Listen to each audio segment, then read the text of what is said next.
Good morning. सो इससे पहले हमने कंप्लीट कर लिया था कि किस तरह से फर्टिलाइजेशन होती है and we have got the first cell of an individual that is the zygote. ठीक है, तो ये हमने कर लिया था कि sperm plus egg will result in the formation of first cell of an individual that is called the zygote।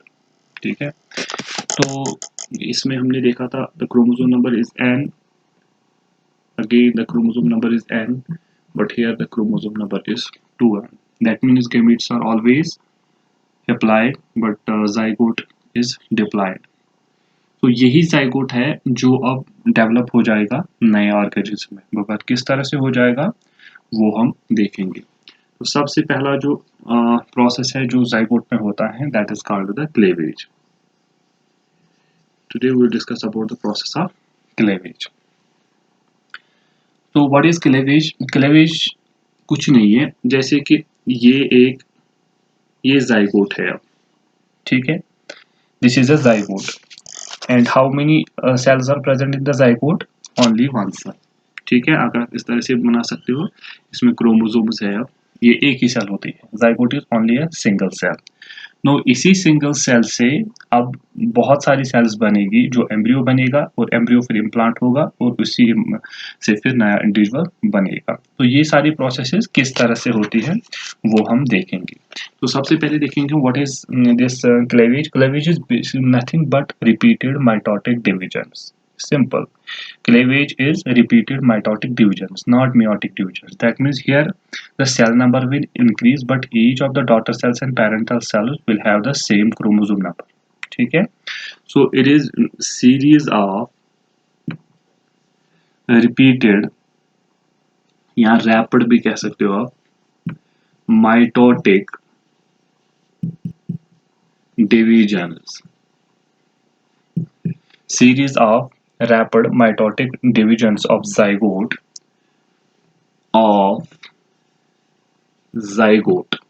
Zygote में जो रैपिड माइटोटिक डिविजन्स होते हैं फॉलोइंग फर्टिलाइजेशन के बाद, आफ्टर फर्टिलाइजेशन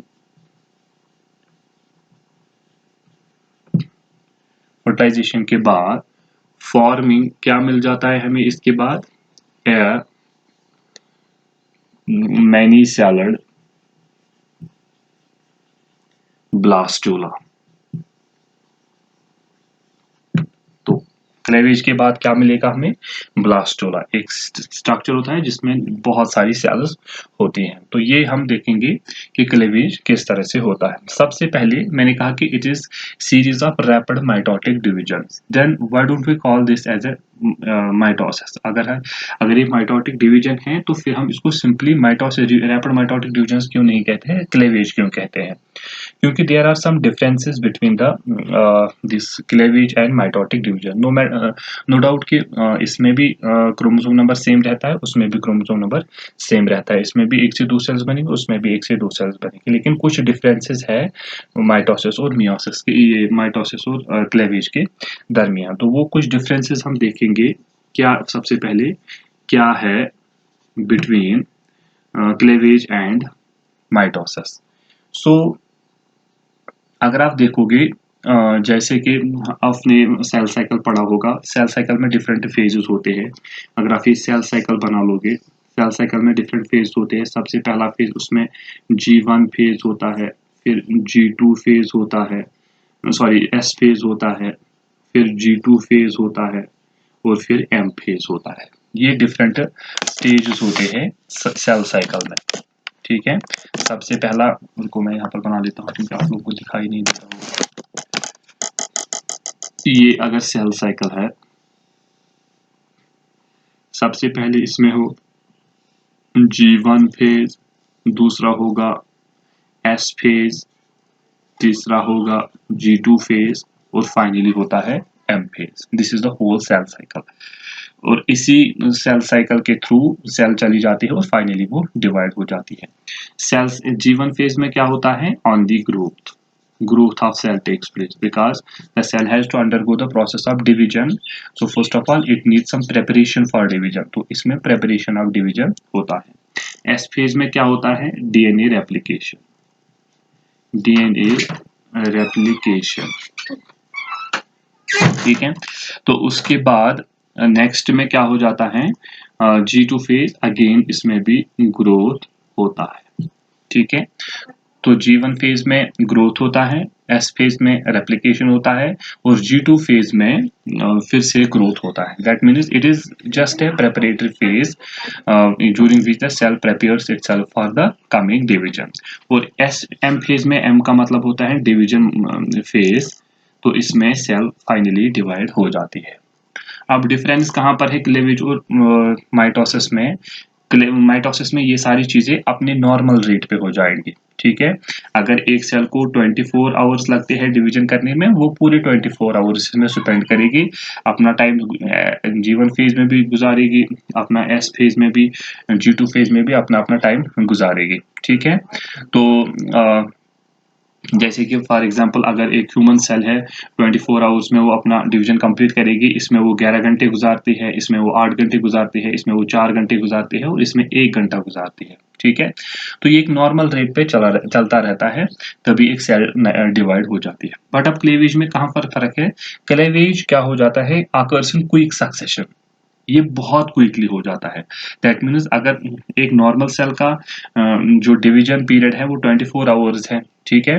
जनरेशन टाइम हम कह सकते हैं 24 आवर्स है. 24 आवर्स के बाद वो दूसरा डिवीजन करेगी. लेकिन यहाँ पर 24 आवर्स से गिरकर बहुत छोटा हो जाता है, बहुत क्विकली हो जाता है. तो उस क्विकली होने के दरमियान वो बहुत सारे स्टेजेस में भी स्किप भी कर लेती है यहाँ पर. ठीक है. तो this is the first difference between cleavage and mitosis. So क्या हो जाता है? Division takes place in succession. Division occur in quick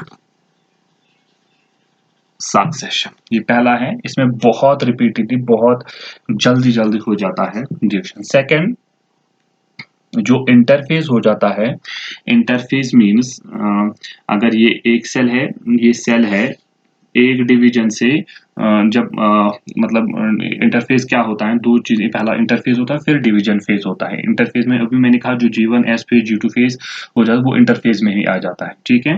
तो इस इंटरफेस के दौरान सेल अपने आप को प्रिपेयर कर लेते हो और इसका एक खास टाइम लगता है इस इंटरफेस में. इसको हम इंटरफेस को रेस्टिंग फेज भी कहते हैं. बेसिकली रेस्टिंग फेज नहीं होता है, इसमें सेल प्रिपेयर करते हैं अपने आप को डिवीजन के लिए.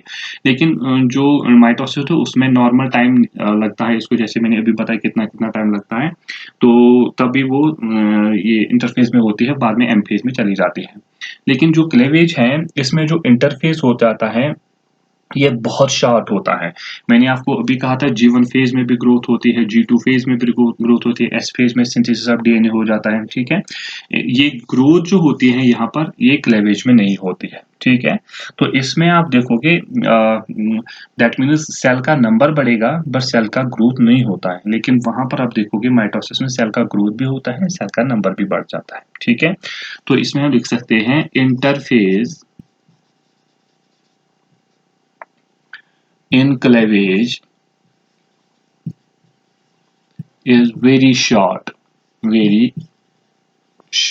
बहुत ये short हो जाता है. and does not involve growth, so that and does not involve growth, so that जो नई सेल्स बन जाती हैं वो छोटी छोटी बन जाती है. so that means यहाँ पर सेल नंबर इंक्रीज हो जाता है. ठीक है. बट सेल जो साइज है वो डिक्रीज हो जाएगा क्योंकि ग्रोथ हो ही नहीं रही है, इसीलिए सेल का जो साइज है वो डिक्रीज हो जाएगा, बस सेल नंबर इंक्रीज होता जाएगा. This is the second difference between cleavage and the mitosis. ठीक है. तो तीसरा है, मैंने कहा था S फेज हो जाता है एक इंटरफेज में S फेज जिसमें DNA रेप्लिकेट हो जाता है. इसमें एक खास टाइम लगता है सेल को DNA सिंथेसाइज करने के लिए, बट इसमें बहुत रैपिडली हो जाता है. जो ये एस्पेस हो जाता है बहुत रैपिडली हो जाता है। That means DNA synthesis replication जल्दी जल्दी हो जाए, क्योंकि तभी तक सेल नहीं बनेगी जब तक उसको डीएनए नहीं मिलेगा। वो इसमें लिख सकते हैं एस्पेस इज वेरी क्विक, बहुत जल्द हो जाता है space. That means DNA replication जल्दी जल्दी हो जाता है। तो जो इसके बाद क्या है, और थोड़ा सा अगर जल्दी जल्दी डिवीजन हो जाता है, ऑक्सीजन कंजप्शन जो होगा, oxygen consumption in cleavage is more. सीधी सी बात है, जितना काम करोगे उतना ऑक्सीजन ज्यादा लगेगा, उतनी एनर्जी ज्यादा रहेगी। और आप ये भी लिख सकते हो क्लेवेज G1 और G2 फेज थोड़ा सा स्किप कर लेता है, या बहुत छोटे होते हैं, ठीक है, इसलिए बहुत सारी बुक लिखते हैं स्किप भी कर लेती है। ठीक, तो ये है difference between cleavage and the mitosis. ठीक है, अब हम कल देखेंगे कि इसका क्या मैकेनिज्म है, how this process of cleavage takes place. Thank you.